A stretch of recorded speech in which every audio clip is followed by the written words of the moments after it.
Great. And I would also, just say to reiterate what Tracy said, if you have kind of a general question, there's definitely going to be time at the end for that. So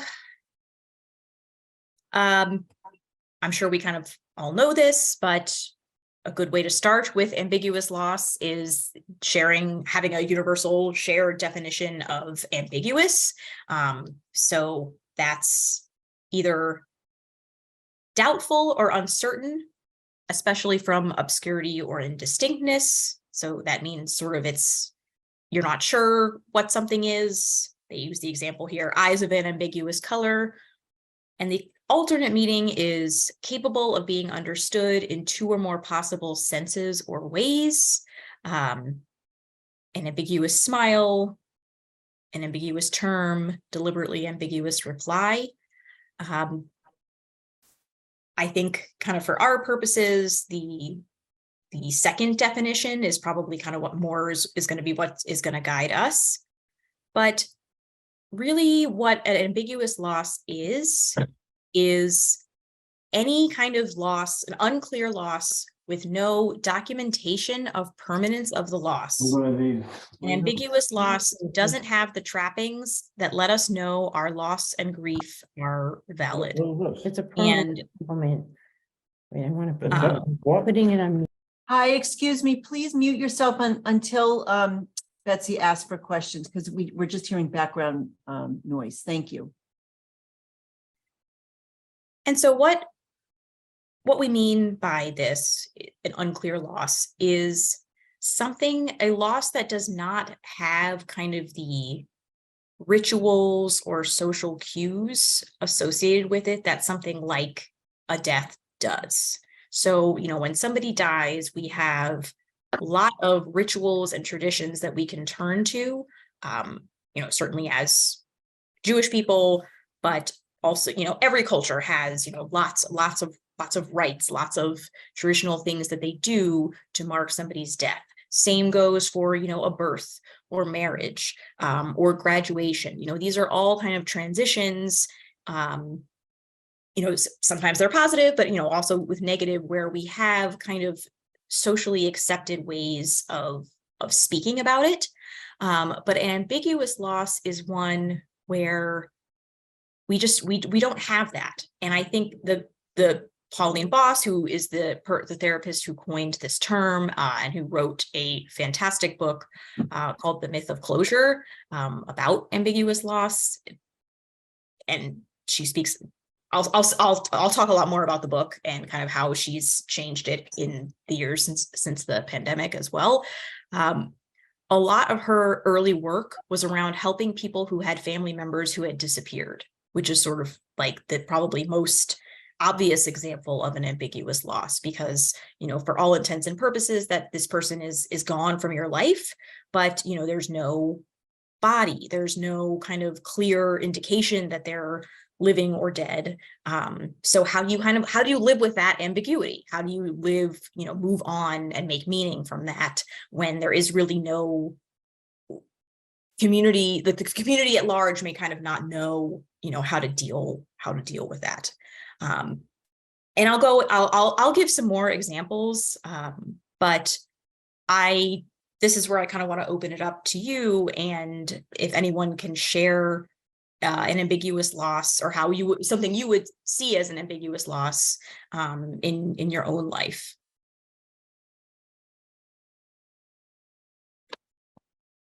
Maybe can we put it back, not share the screen so we can see everything? Yeah, I was going to say I can also just stop sharing for a second. Okay, great. Read the chat. Anyone want to open up or share anything? Well, there's something in the chat that I just want to share out. Would you include loss of attending in-person events, synagogue, etc., as part of ambiguous loss? Absolutely. Yes, that is definitely going to be addressed later in the presentation, but yes, absolutely. Something about the change of routine, the change of kind of knowing what's going to come next. I see Peggy raised her hand, but I just see there's also someone who said having a parent with dementia also going to be covered extensively in this presentation. Peggy? Yeah, I was going to say, just when my husband was diagnosed with pancreatic cancer, I think it was immediate loss because we knew that he was going to die, but we didn't know when or how, but it changed his relationship with pretty much everybody, especially me. Absolutely. And I think there's a sort of related term that kind of comes up with ambiguous loss a lot, to your point, Peggy, called anticipatory grief. That's also, Yes. which I'm sure you've heard before. Esther? Yes. What about loss of some physical functioning as you get older? Yes. So the first time I did this training was for an organization called Two Life Communities, which is a residence for older adults. And the reason actually that the coordinator wanted me to do it was related to exactly what you said, Esther, like the loss of, she referred to specifically loss of vision, loss of hearing, but certainly loss of independence is a huge ambiguous loss as well. When my mother lost her speech towards the end of her life, something about dementia, something about a stroke, but losing words was the beginning of her losing her deepest self, being seen for her voice and singing and many things. And there wasn't a ritual for that, or I honored it and she knew it, but yeah. Yeah, these are all great examples of ambiguous loss, and also almost 201 going to be addressed. So and people can keep sharing. Like I said, we'll definitely have time to go back and talk more, but I'm just gonna keep there we go. Keep moving along with the slides. Oh, this was the objectives. That's for if we're not going to get continuing education credits here. So I'll just skip through this one, but we already asked how you experience ambiguous loss. So yeah, there's really kind of, for clinical reasons, we think of there's really two kind of large categories of ambiguous loss. And it's what I was referring to before, the sort of physical absence with, I can't see my presentation, with psychological presence. And that's, if someone has disappeared, breakups and divorces. There's a lot of research on the emotional impact of something like immigration. That's like your family is all hopefully, still living, but you're in a different place, and mourning that loss. There's there's a lot of kind of literature about that, but there isn't maybe not any kind of ritual. And certainly incarceration. I mean, that's something that millions of people in this country are living with, a parent in prison, a child, and certainly there's still a great deal of stigma attached to having someone you love being incarcerated, and not a whole lot of societal support for people who are going through that. And then the second type is, I think, what's really like more kind of to our purposes relevant to older adults, which is the psychological absence with a physical presence, which a lot of you mentioned when you were asking about ambiguous losses in your own life. Want to check the donuts? Really living with, having a loved one with Alzheimer's or other forms of dementia is, there's, I have a quote coming up about that, but it's really, and Betsy kind of alluded to this, you're kind of always negotiating different types of realities. And that's just, so it's loss, but kind of by, 1,000 cuts, you could say. And I certainly see that in the people I work with whose partners have Parkinson's, because that's another illness that I don't know if people here are familiar with it, but there's a huge variety in how it affects people. So some people, most of the people in the group, their spouses have had it for sometimes 15 or 20 years. And And there's a really wide range of how it can affect people, but it's, there's no cure. So that's a loss that they're kind of continuously grieving. Certainly living with depression or other chronic mental illness can make people feel that's an ambiguous loss.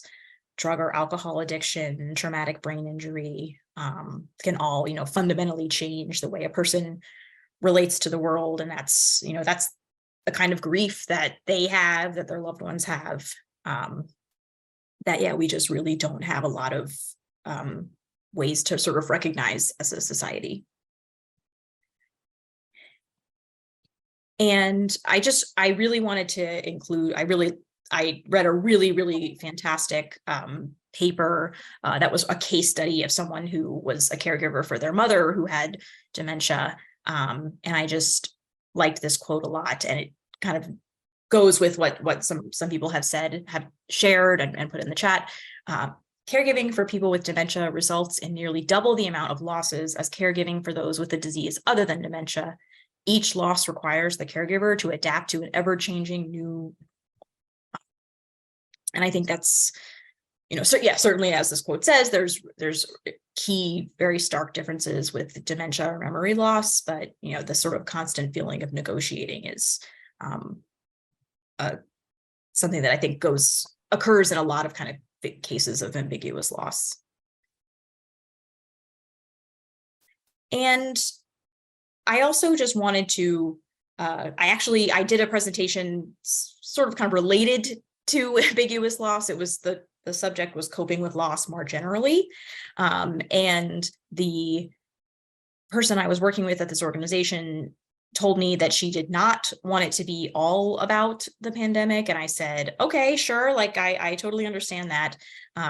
But it is impossible to talk about loss in 2023 without referencing it. And sure enough, the first audience example that came up this morning was about, as an example of ambiguous loss, was their son-in-law was living with long COVID. So I was just thinking, you can say that we don't want it to be about this. And I certainly understand that, but that's it's a fact of life at this point.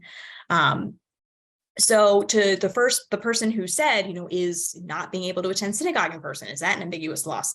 Yes, absolutely. And that's kind of what I meant here by it says loss of safety, but yeah, loss of sort of expectation of routine is also very much an ambiguous loss, and something that I think a lot of people feel like they shouldn't be so upset about, because people did lose so many other things over the last 3 years. It's easy to say well, I'm still here, I'm still healthy, I didn't lose my job.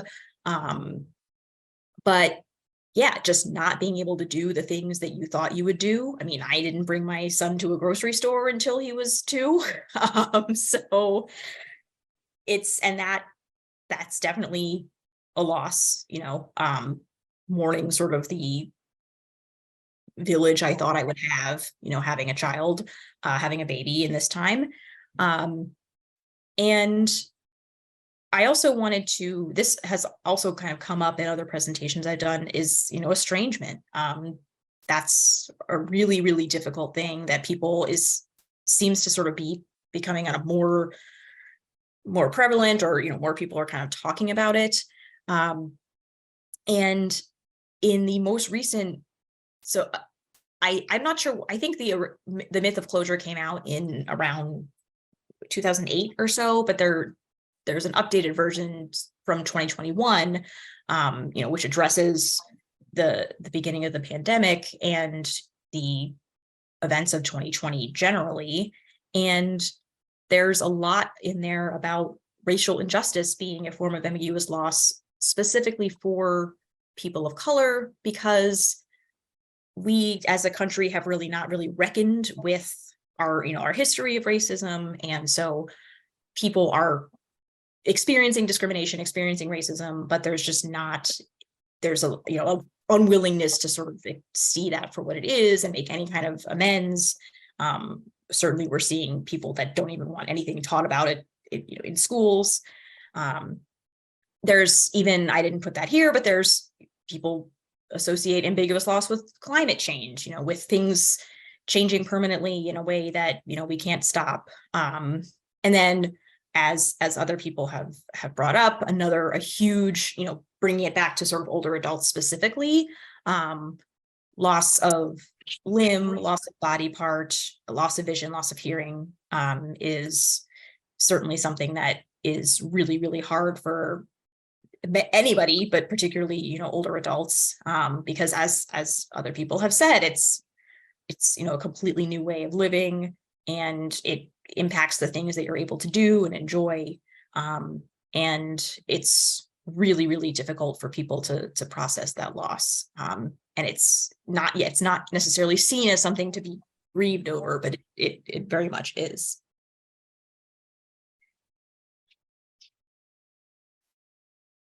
And so I'm just also wondering if you're seeing, I asked about like how this is in your own life, but I'm just wondering if kind of this idea of ambiguous loss, like if you're seeing that in people in your congregation, if you feel that there's this was originally this is sort of targeted to the people that live in an older adult residence, but I think maybe the same question could apply for people in the congregation.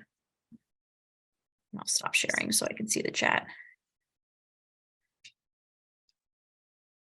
Chad had a question about freedom. I'm trying to pull it up. Loss of freedom, and also loss of what's the other one? Someone ending a relationship with no explanation. Yes, All absolutely. had that, had a friend, you thought everything was fine, and all of a sudden when you call, the person doesn't answer, and you don't know why, and nobody wants to talk about it. So loss of a friendship, or any kind of relationship like that with no closure. And I mean, I have other things to say about closure, but that's really, really difficult. And yes, loss of freedom, very much. Yes, I agree. Yeah, and I see loss of freedom in so many ways. Loss of safety with COVID restrictions being lifted, absolutely. Particularly for older adults. Something that also comes up a lot in my work is people will say to me, we're having in-person events again, because people said they were tired of Zoom, but I'm having trouble getting people to come, because I think, there's a level of security that I think particularly older adults will probably never have back, because the stakes are very high, and there's absolutely, and as of today, there's or maybe technically tomorrow, I'm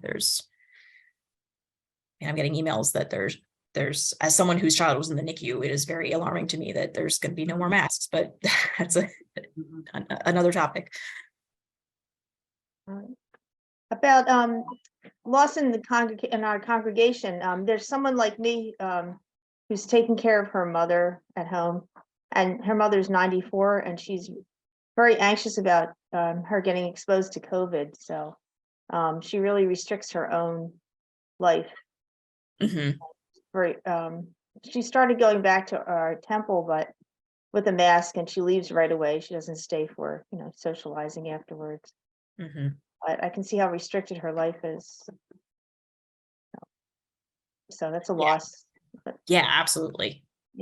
it is. We had like a meditation group we used to have, and now it's on Zoom, but it's not the same. Mm-hmm. Yeah.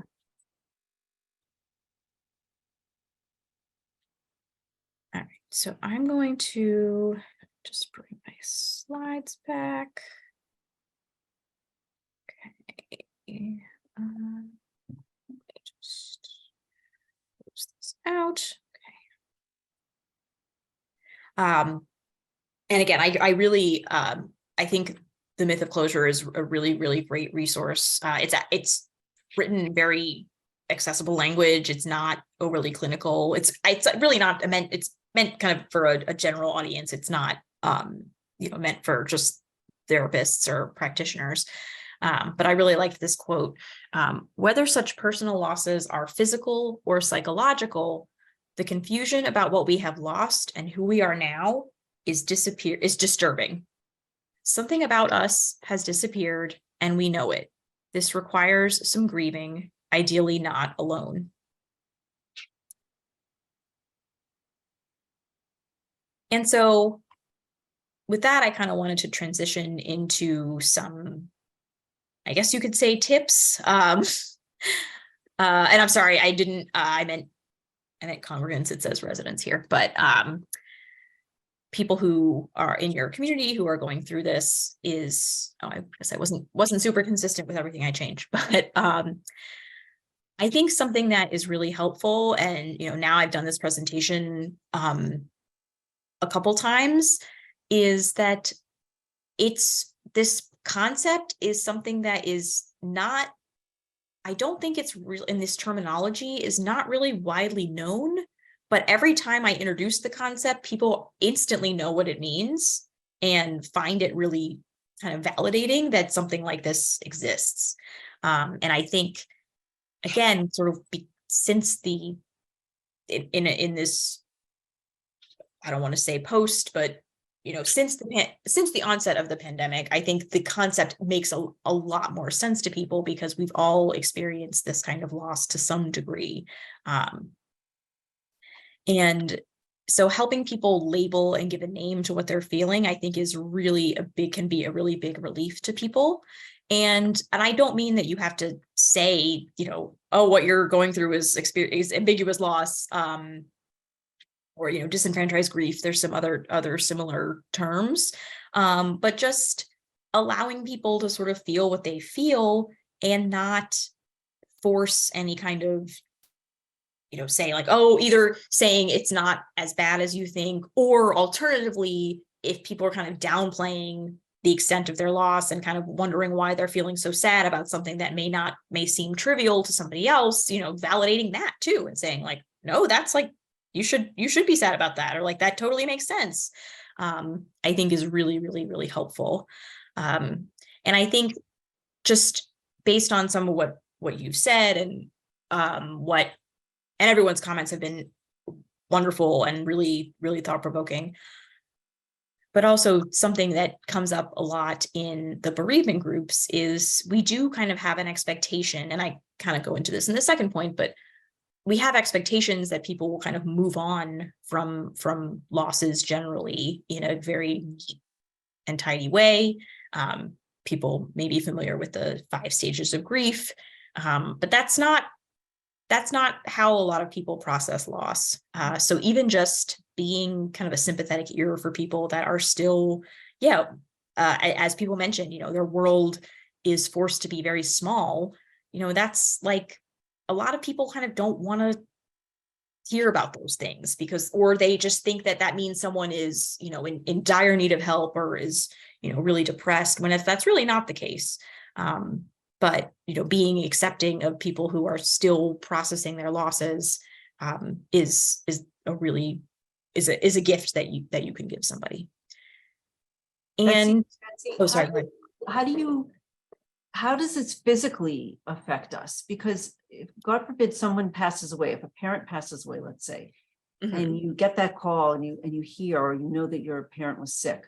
So I know with my own parents, with my father, the first parent who went, I actually was like, crying and like, just like my whole body just like writhed in like grief. How is this different when it's something like someone mentioned their husband was diagnosed with something. So that day, maybe they went home and they were crying, but how is it different with our bodies? Like, how are people processing this along the way? How are they feeling? It's not that type of like pouring out crying, but is it just like a malaise or is it sadness? What is it? I think that's a really good question. I think it can manifest physically in a couple different ways. I do think sometimes it can just be, kind of a sense of malaise or sort of apathy, because there's just, you have to keep putting one foot in front of the other, but there's no, you're not feeling joy, you're not feeling happy. I think that's, yeah, I'm not sure how to, it's a really good question. I'm not really sure a good answer for it. I know that, I mean, I guess for me, when I was pregnant and basically not leaving the house because it was, April, May 2020, I felt just like I just felt like I had a constant headache. That was probably because I was sitting and staring at a computer all day, but I was really tired because I just was ruminating constantly. But yeah, I think it can really, really vary. I mean, I know people that are caregivers tend to also have a lot of chronic health problems, and in part because they are just not able to focus on themselves or, regularly attend doctor's appointments. But I think, yeah, I mean, like any cortisol buildup, and it does definitely have physical impacts. And it's different than a clinical depression, correct? Yes, for sure. Yeah. Can you please explain? I know you're going to go into depression on Monday, but just a quick. Yeah, I was to say that's kind of more the purview of Monday's presentation, but Correct. And actually I saw Pauline Boss. She was a speaker on this topic at an organization actually of Jewish, some people like me who work for Jewish organizations. I am also Jewish myself, but rabbis. And it was this whole conference. It was really interesting. It was all about kind of dealing with death and grief in congregations. And she was very clear that if you're experiencing ambiguous loss, like, yes, there are times when you need to see a therapist, but she was very much like, don't pathologize this. So I would say within sort of the first year or so of these kinds of losses, like there's a lot of mental health experts would say like that's maybe, there's other symptoms to look out for, but there's I think people give a lot of leeway to people that are experienced, or should give a lot of leeway to people that are experiencing these kinds of losses, because it is very normal for it to take a year for things to feel even remotely quote unquote normal again. And I think also what she would say is that we're capable of feeling two things at once. So I would say, if you're feeling very deep grief, but are ultimately still able to work, to, see your friends, to, find some happiness in life, that's certainly distinct from if you're in a clinical depression. But yeah, that's a really good question. And I mean, I think there's probably some forms of ambiguous loss where maybe you don't feel much physically, at least in the moment, but I think, there's a really kind of wide range of things. But I think, and some related to that, I think we talk a lot of what people think is the way, kind of the ultimate goal of healing is to move on, to let go. And this is if in an ambiguous loss or if when someone dies. But there's been a lot more kind of pushback on this idea that closure is possible or even desirable for lots of people. And so helping people focus on acceptance and resilience is a good kind of alternative to focusing entirely on closure. And just what I mean by that is there is, there's people, I think sometimes people think that there's going to be a definitive point where they can say like, okay, I have put this loss behind me, I'm moving on. And if you don't do that, then, you're not processing loss in the right way. But for the reality is that many people have continuing, evolving relationships with people in their life who have died, or they still, I would compare it to maybe, someone who is an immigrant, and they still may be very, very tied to their country of origin, but that does not mean that they don't have a full life here. And kind of living within those two worlds is healthy and preferable to lots of people. I mean, in the bereavement groups, I hear all the time, death does not end a relationship. And I think if you're thinking of it in the stages of grief, you would think, oh, this is a person who is like not moving on, they're stuck in the past. But that's really, in the reality, like that's not how most people experience it. People who talk about having very dynamic kind of relationships with their deceased spouses, they are, for the most part, like very happy and functional people. And I really liked this quote also about kind of summing up what the myth of closure, which is, the name of the book. Closure is a myth. I saw repeatedly that keeping loved ones present in heart and mind, even after they have disappeared or died, helps one to hold the loss and its grief without seeking an absolute ending. Yes, they accept the loss as real and, at the same time, move forward with new hopes. They take a risk to change and do not wait for things to go back to the way they were. Instead of seeking closure, they find ways to hold the ambiguity and live with it. I think another kind of example is I've known people, it's just kind of given my age and where I'm at in life. I've known a lot of people that unfortunately have had miscarriages, and some people really will talk a lot about that, be very open about it, and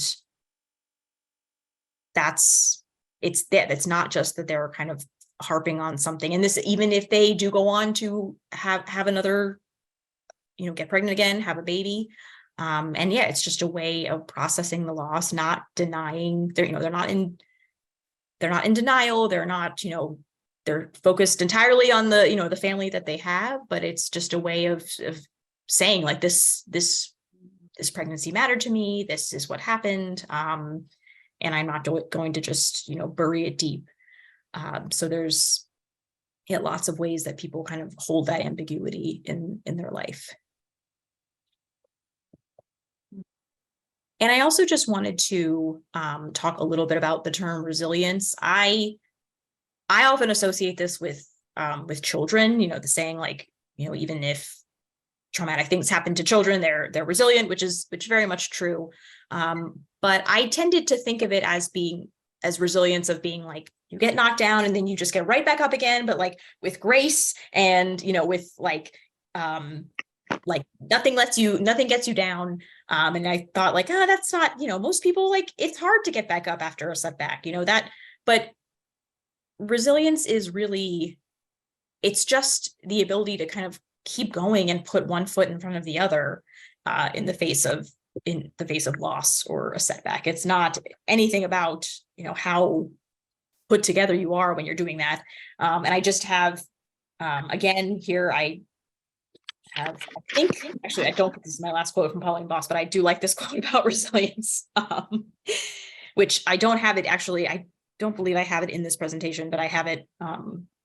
My Kindle is right next to me. The good news is that we can build our resilience in multiple ways. And again, this just sort of it as a ways to actually, helping congregants or older adults in your life with resilience.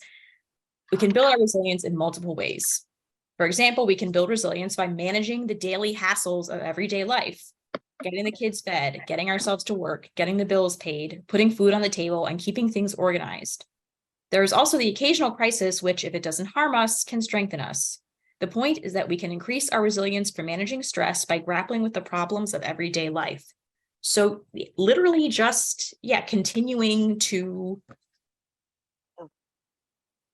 figure out, how to pay your taxes, dealing with issues that come up with your children or your grandchildren. Like, these are all, that is what can help cultivate resilience. It's not anything special. It truly is just continuing to kind of do what you need to do. And I think that can be reassuring, that it's not something that takes any kind of special gifts. It is literally just, that's it. That's what resilience is. It's just continuing to be present, to, do what you need to do to fulfill your obligations, in the face of things that are really, really difficult. And I also just thinking about kind of the different categories of resilience, I wanted to go and how we can foster them in the people that we are in our community. Physical resilience, what I'm referring to here is definitely not, being in kind of perfect physical health, but supporting, older adults in taking care of themselves, making sure they're getting enough sleep, having a balanced diet, getting some movement. I think I know Tracy mentioned that you have a memory cafe, which JFNCS also does, having that outside. At JFNCS, we just had our first in-person memory cafe since 2019 at our office in Waltham, and we had this amazing dance instructor do chair movements, and it was just wonderful. It was so great. And mental resilience, again, this is not a comment about anything related to cognition, but rather just being adaptable, just being able to sort of accept change and kind of roll with it. Emotional resilience is really kind of referring here to regulation, just kind of being able to emotionally regulate and, kind of able to, and also to kind of keep up some level of hope, because that is a really, really powerful thing.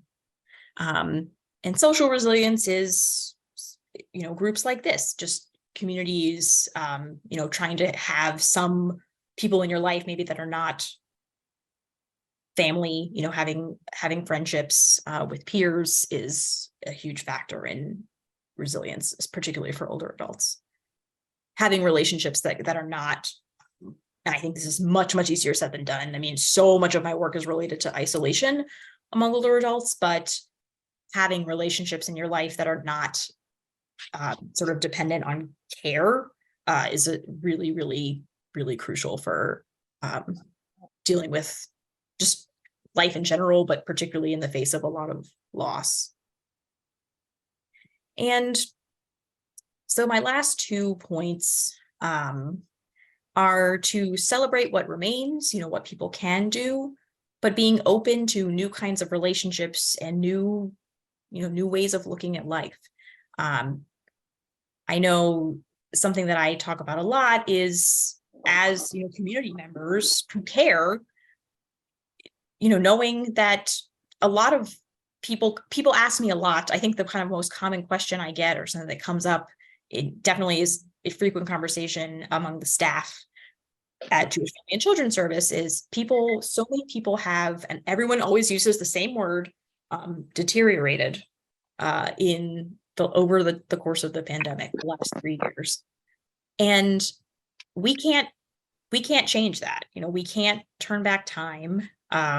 We can't restore people's health or their social connections that got very frayed in the last 3 years.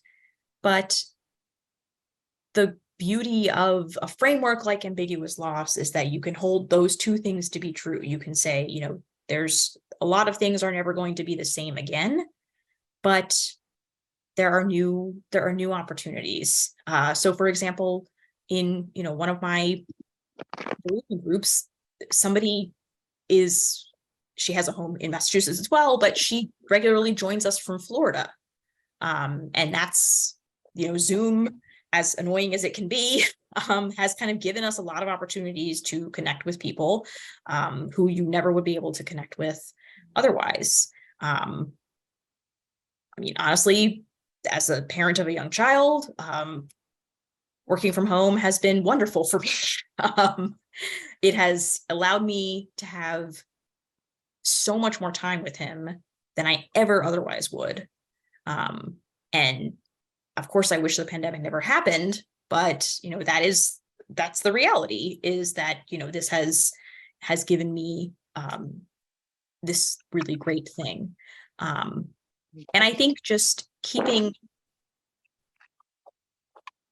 focusing only on what, and I think that the balance is the key, is because I think trying to just focus only on the positive is very, very hard for people, and is not necessary to still, enjoy life, but really kind of balancing those things of acknowledging what was lost, but kind of leaving space to accept that, there are other things that have changed for the better, or could change for the better.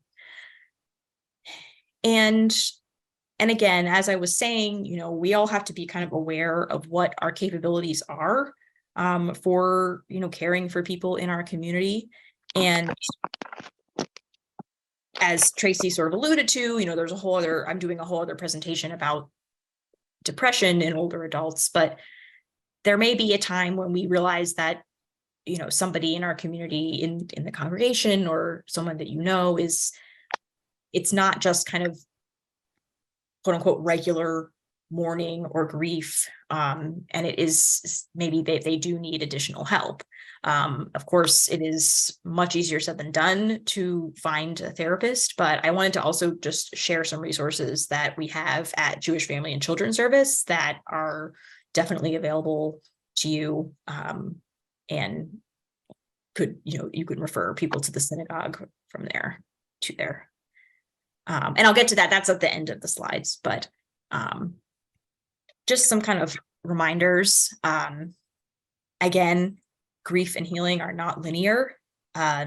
There's, the 5 phases of grief. That research was actually based on Elizabeth Kubler-Ross, who wrote the book that the 5 phases are in.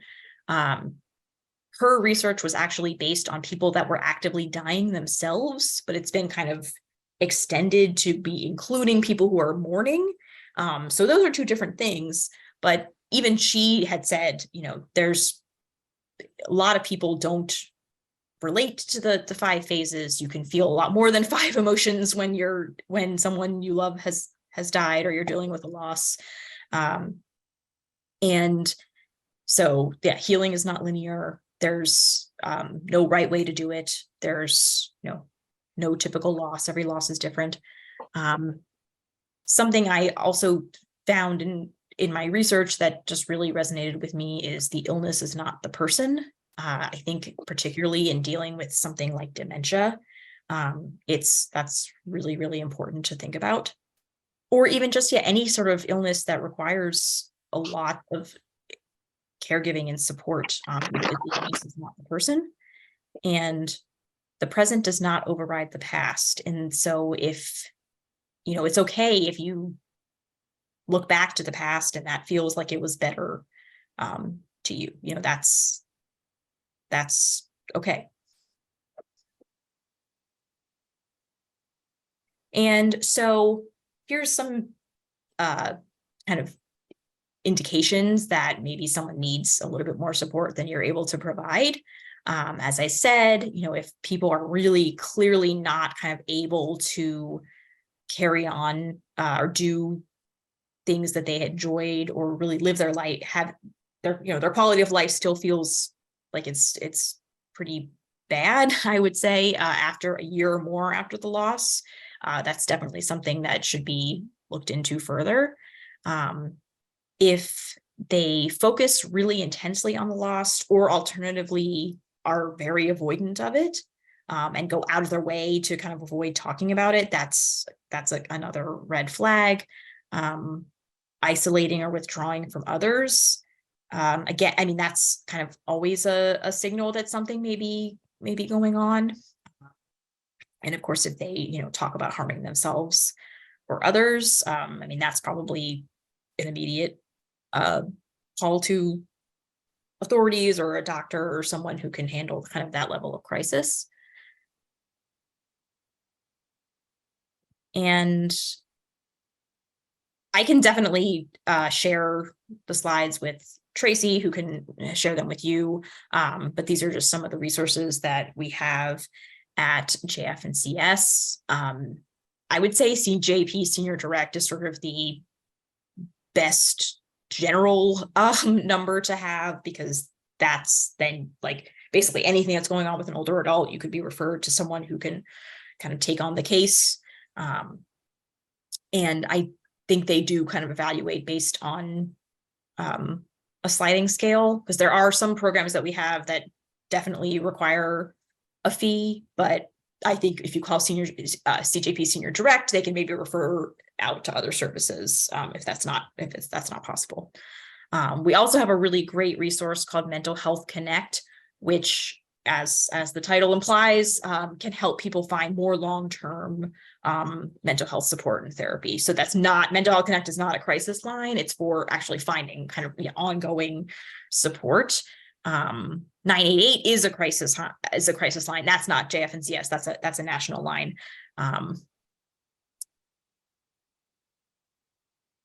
And then we have really, really great programming for people with Parkinson's and their families. I facilitate a group for care partners. There's also groups for adult children of people with Parkinson's, and some programming for people who have Parkinson's themselves. We also have, and these are all the blue it's all links, so you can click on them. We have support for people with Alzheimer's and dementia. Dementia Friends is kind of is a international organization, but we do a lot of work with Dementia Friends at JFNCS. As I mentioned, we have a memory cafe, which, I mean, sounds like you have one locally, but it's not too far from Newton. So you can definitely send people that way. And we actually also, to address some of the issues around safety, we have started having in-person memory cafes, but we alternate, they're monthly, and we still have them every other month virtual, because some people just prefer that. It's just, too hard to get to Waltham. So there's always virtual options. Even if that particular month it's in person, the following month it will be back on Zoom. And the Betty Angry Mum Miller Center for Jewish Healing, that is the sort of division that we have with support groups. So the one I mentioned, I facilitate a support group for people that are mourning a spouse. And there's a couple different groups for that. I only facilitate one of them. There's 3 of them. Margie Sokol, my supervisor, facilitates the other 2. She seems to know every single person in Newton, so some of you may know her. And her husband used to run the JCC, so I'm sure everybody knows one of them. But we also have groups for people that are mourning a parent and mourning somebody who died by suicide. So there's lots of resources. And one more quote. I've learned from people going through ambiguous loss, that you can live with it. You can eventually not embrace it and maybe not even accept it, but you can decide to live with it. You can decide to accept it. Decide is the main word there, and then you can live well, nevertheless. So yeah, that's my presentation, I guess. Yeah. When I did this initially, I had to submit all my research for continuing education credits, so that's why. So anything you can, if you want to read more, there's a lot in there if you have access to academic journals. I'm going to pause now. I'm going to stop the video, but before I stop it, I just want to acknowledge, I want to thank Temple Emmanuel and the Senior Fund for sponsoring this series. And I also want to thank the Newton Senior Center for promoting it, as well as the Temple Emmanuel Adult Education Department. So I'm going to stop recording now.